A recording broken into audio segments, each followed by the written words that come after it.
Bonjour, moi je suis Roxane Potrel, je suis étudiante en troisième année d'ergothérapie à l'IFPEC de Rennes et j'ai 3 minutes pour vous présenter mon mémoire. On va s'intéresser aux personnes ayant subi un AVC. Pour ce mémoire, ça sera pour le permis voiture. Pour nous, ça sera la participation occupationnelle qui fait partie du MOH, donc du modèle de l'occupation humaine, qui est défini par Gary Kelofner en 2008. Et cette participation, elle est définie comme un engagement actif d'une personne dans les activités significatives au sein de divers environnements de vie, donc le travail, les loisirs ou le social. En effet, est-ce que vous vous êtes déjà questionné sur comment vous feriez si on vous privait de votre permis de conduire à cause d'une raison médicale que vous ne pouvez pas contrôler? Et d'après vous, qu'est-ce que ça impliquerait dans votre vie quotidienne? Les 3 concepts choisis juste auparavant m'ont amené à écrire ma question de recherche qui est: en quoi la restriction de la conduite automobile à la suite d'un AVC influence-t-elle la participation et la privation occupationnelle chez cette population au cours de leur vie quotidienne?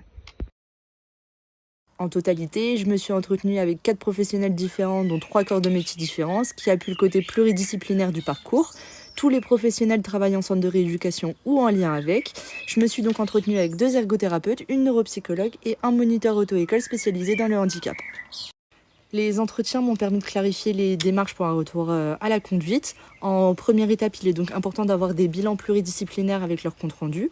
La deuxième étape est la décision du médecin agréé adaptée à la situation et en lien avec les comptes rendus des professionnels.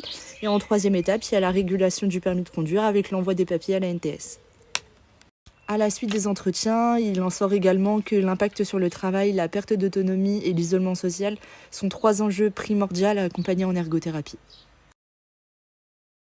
La littérature scientifique et les entretiens que j'ai pu effectuer s'accordent à dire que toute personne est légitime, selon sa pathologie, de réévaluer son permis de conduire, même pour une personne ayant fait un AVC. Mais pour cela, il faut se référer à l'arrêté du 28 mars 2022 qui fixe la liste des affections incompatibles ou compatibles avec la conduite automobile, ce qui va en découler des parcours différents.